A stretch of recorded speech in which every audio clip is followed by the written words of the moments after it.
into our lives every day. So today, before we get started, I want to make sure for those of you who may have some visual challenges, maybe those experiences don't work as well, you're always welcome to check out the audio version of this show.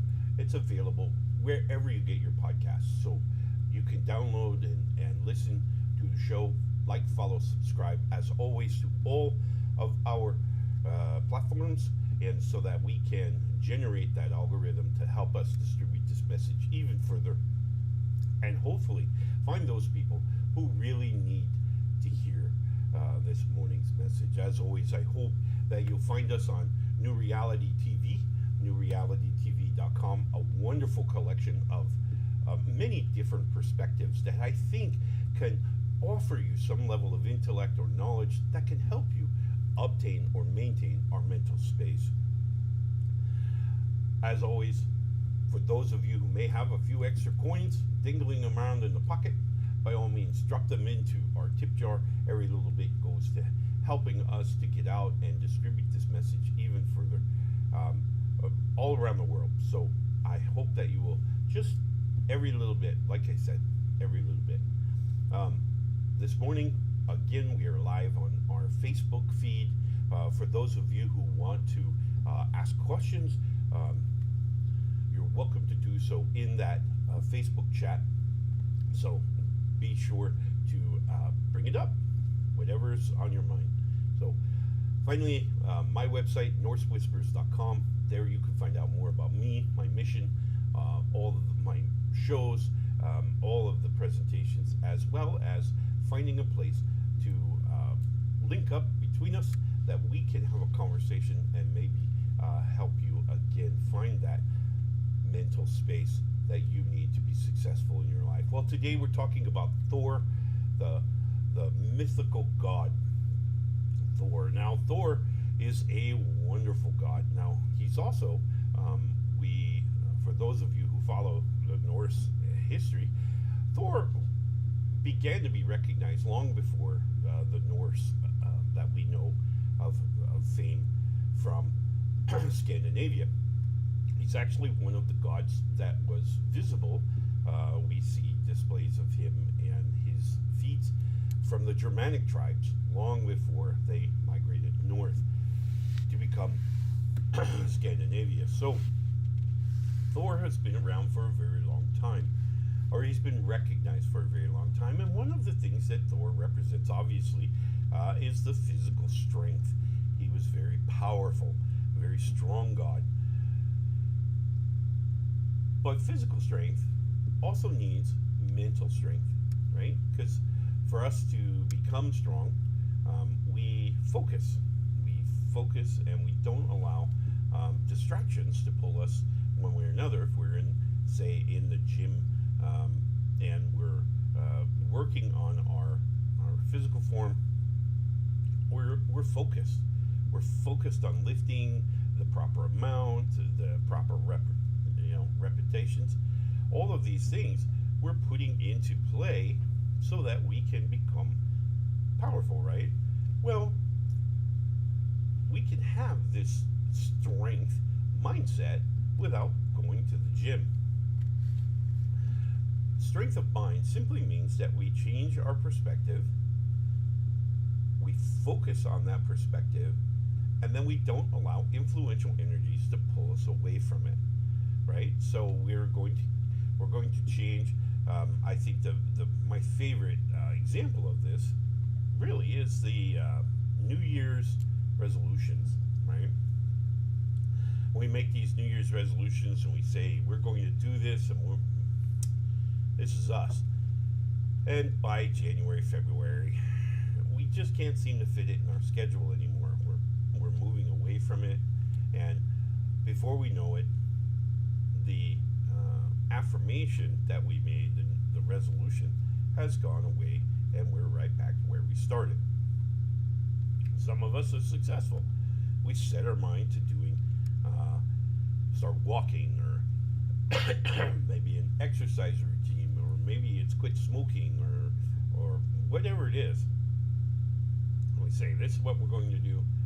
We put our minds to it, but we don't maintain that energy into what life is like on the other side. We're kind of focused on the trench warfare of battling this addiction or this action every day. So we have a tendency to forego the long-term gain in lieu of kind of focusing on the here and now.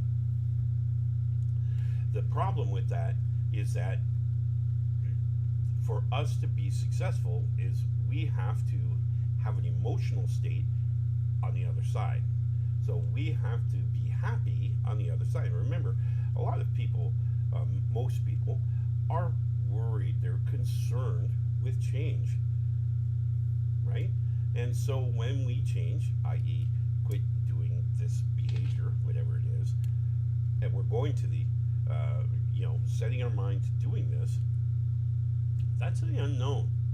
That's dark energy, right? So we don't know what's going to happen. We don't know if we're going to be successful. We don't know if it's going to get worse. We don't know, is it going to go as smoothly as we want it to? All of these questions, of course, spur our negative, or not our negative, but certainly the dark energy around this event.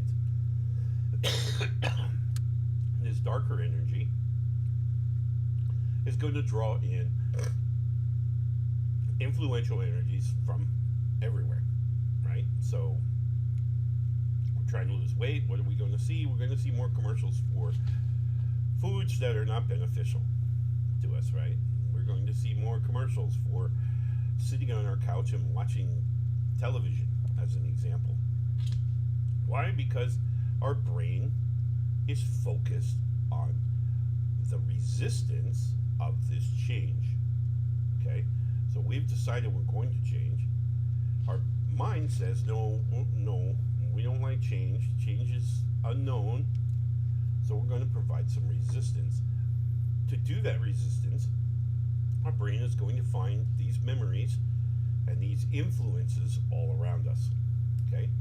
Much like the same way we spoke the other day, where we said when we change our perspective and we look at the world in a positive way, in a loving way, in a light, harmonious way, that's what we're going to see.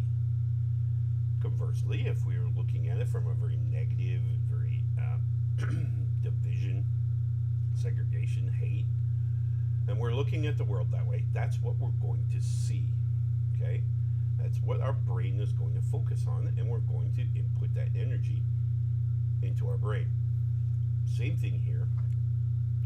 When our brain says, wait, no, this is unknown, stop, hold on, it's going to bring up these influences, and by altering the emotional filters that then only allow in imagery that supports their narrative, right? So they're now running, their narrative is now dictating how we're going to live our lives, not the way to go about doing this. So we talk about Thor, we're talking about a strength of mind. In much the same way that you can build up your biceps, so too can you build up your mind. You dedicate your perspective to this, you focus your energy on completing this, and you don't allow these influential energies to come in and pull you off target. I know I make it sound simplistic. I know I make it sound easy. And I also realize that many times it's not. But it's not because of our own mind. We are putting these obstacles in our way to success. We may be comfortable with change, but when changes are big, bold changes, they have a tendency to kind of rock the boat a little bit. We get nervous. Our insides are kind of unknown, right? It's wait a minute. We're not truly ever going to be super comfortable with fundamental change within our well of the self. When we start pulling out those bottom rocks, pitching them over the side, we may get a little worried. We may get a little worried because there's dark energy there. We don't know what's out there. However, in much the same way that we do with any dark energy, we can simply illuminate it. We research it, we read, we go on the internet and find reliable sources. Again, this comes down to the authenticity and the authentic issuance of authority to these certain figures, right? So if they're a little sketchy, maybe we need to have a couple of sources, not just one.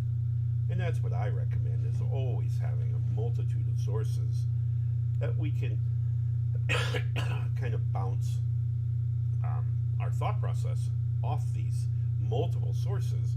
That allows us to better understand. More importantly, we kind of gain some level of authority when we have a multitude of information that matches. Even if it's close, and when it matches, it's providing some level of validity against the information we've already obtained. So we're validating that information.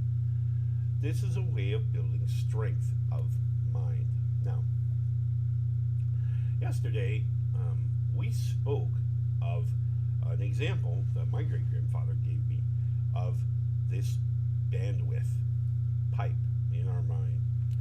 And we spoke about how we can build up silt along the bottom, and we're always trying to maintain the cognitive space, that little bit of head space at the top, and we're maintaining a flow of emotional trauma, psychological trauma. We're managing that bandwidth, right? If, for example, should that bandwidth run over, then we may experience physiological symptoms. This is the anxiety attacks or panic attacks. This is potentially sweating, or I mean, the list goes on as far as symptoms of overstressing the brain. Why? Because we've now overmaxed the bandwidth through our mind. When we decide to do something and we're changing our perspective, we can enforce this bandwidth. And that's somewhat what the brain tries to do when you have when you're very, very super overstressed and super anxious, and your brain has blackouts. This is why. Your brain is trying to put the brakes on everything and bring it back together, trying to shut down all these additional functions so that we can manage what's in the pipe. And that's pretty average. That's pretty normal. That's how your brain works. So the key here, when we talk about absorbing traumatic experiences in our physical life, we simply need to focus, maintain our headspace so we can chunk things down. We make them smaller. We kind of eliminate, to some extent, some of the emotional energy that's packed into this trauma, and we slowly tamp it down until it's manageable. We also understand that maintaining this headspace is a way that we can get through it. So it becomes more of an objective, more of a goal of ours should be to maintain this headspace, right?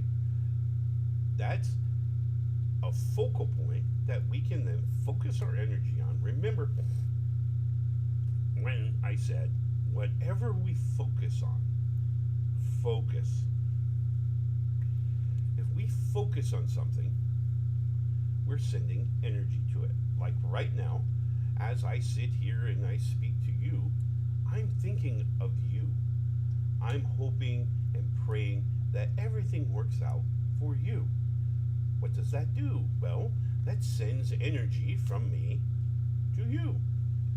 Now, you have the alternative. You can receive this energy and go, thank you very much, and I'm going to use that to heal or maybe to grow. I'm going to absorb some of this intellect and put it into its space within my mind, or I'm going to heal my body, maybe the chakra, so that I can absorb energy better and move forward. Or you can deny this energy and say that guy's a crackpot. By convincing your brain that this information has no validity, you can essentially block it from ever being received. And that choice is yours. That choice is yours for everything you interface or interact with during your physical lifetime. You have that choice, and you're welcome to do that. That's part of this free will thing that the monotheists practice and understand. You have free will to choose what you're going to accept and what you're not. Now, we see in the past where some of these monotheistic practices got they got really violent to enforce that you did accept it, you did take what they were teaching as the way to go forward. Else they helped you get to the spiritual realm. This was the conform or die mentality that assisted monotheism to its rise, to its current state. Because even today, it's still conform or die. Now, granted, we don't go around killing anymore, but we do go around shunning people and barring people and discrediting them, which is essentially the same thing within the mind. The mind doesn't know any difference. Remember, think of your brain. One of the visualizations that my ancestors have given me is think of your brain as a black box. And when you're born, this black box has nothing in it. Nothing at all. Right? And so it's a totally sealed box. Nothing can get in it. And then take that black box, drill 5 holes into it, right? And attach the hoses. Attach hoses to it, right? So we have 5 hoses coming out of this box now. This represents the brain. It is what it is. The 5 hoses now represent your physical sensory input. What you hear, smell, touch, taste, and see, right? Within those 5 hoses, we can also receive spiritual energy. Energy coming in from outside, from whether it be other spirits of the land, whether it be the deities, whether it be another physical form who's communicating energy to you through the auras. All of these ways gets energy into us. Now, nothing can permeate, nothing can penetrate the black box, but this energy can come into these hoses because they're clear-sided, right? So this energy just comes into those hoses and then gets put into the brain, which is why in many times when we talk about spiritual encounters, it may be glimpses out of the peripheral of our eye, it may be something we heard, maybe just a random odor or a random taste in our mouth. All of these things kind of represent this idea that this energy has come in on that hose and been pushed to the brain. Now, in most cases, this processing understands spirituality and kind of sets it off into its own channel, but in much the same way as we talk about with the big tube in our brain, so too are these hoses, where they can be accepting a whole lot of data, seeing maybe into a visualization. We're seeing a lot of things both in front and behind our eyelids, so we've got a lot of imagery going on, and then poof, this spiritual energy comes in and kind of blends in with that, and now the brain can't delineate between what's really coming into the physical sensory input versus what's spiritual energy. All comes into this tube that's then put into our brain. So, all of this aside, you have the strength to go back to a very rigid model for these hoses. You can say, nope, hold on, we're going to limit them. We're going to minimize them down, and then we can see the spiritual energy coming into the hoses, right? So if we, as an example, close our eyes, cover our ears with big headphones, maybe put a clothespin on our nose, right? And we're just sitting in meditation, we can feel the spiritual energy, which isn't confined by all those things, coming into the hoses.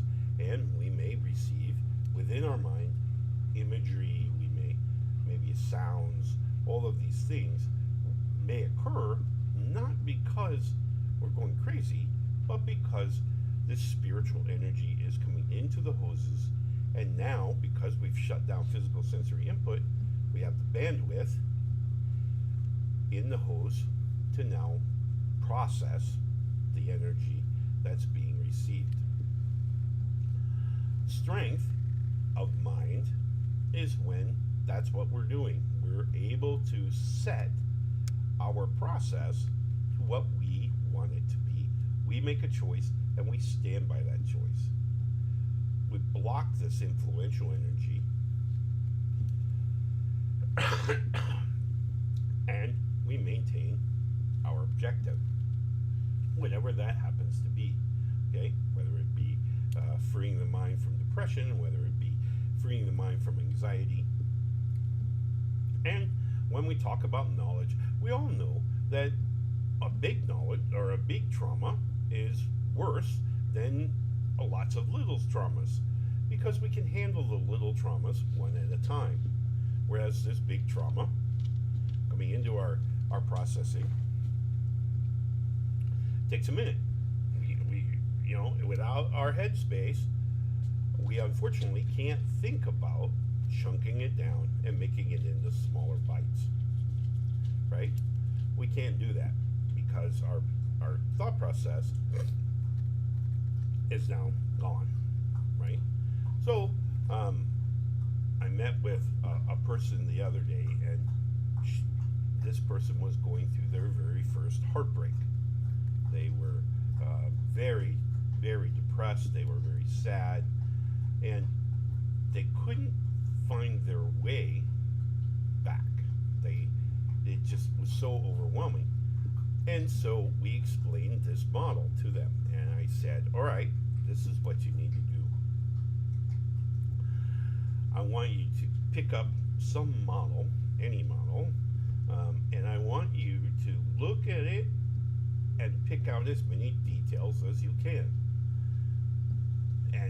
And it's a very intricate work, and we're going to get into the details and really define all those details. Why? Because we've shut off this trauma, and we're increasing now our cognitive space to think about. Remember, when we receive this trauma, it receives all of our attention. All of our focus now is on this traumatic event coming into our mind. We're all in, so to speak. So once we can change our focus, even momentarily, we restore now this bandwidth, and we can actually then, as we're focused on this other thing, our brain is going to chunk down our big trauma. This is why when we have something that's very painful that we're going through. Grief is a primary one. Getting a hobby, a detailed hobby, even if you struggle with your fine motor skills, having some detail processing within the mind. Puzzles are a great distraction where we can focus on getting it. But what we've done now is we've diverted our thought process away from processing this trauma. And so now the trauma begins to chunk down, right? Because now we got that cognitive space. Now we can chunk it down and realize, yes, grief may go on for quite some time, and that's 100% fine. There is no hard and fast rule about, well, should I grieve for 3 days or 9 nights? What? It's not like that. Okay? Your emotional interpretation of your processing of the grief is individual, just like you are. So, but what we can do is, as we distract our mind, we can begin to chunk it down. Right? So we can begin to look at it with a little bit different perspective, a different eye, and we can begin to tackle some of these emotions that are producing so much energy within our mind.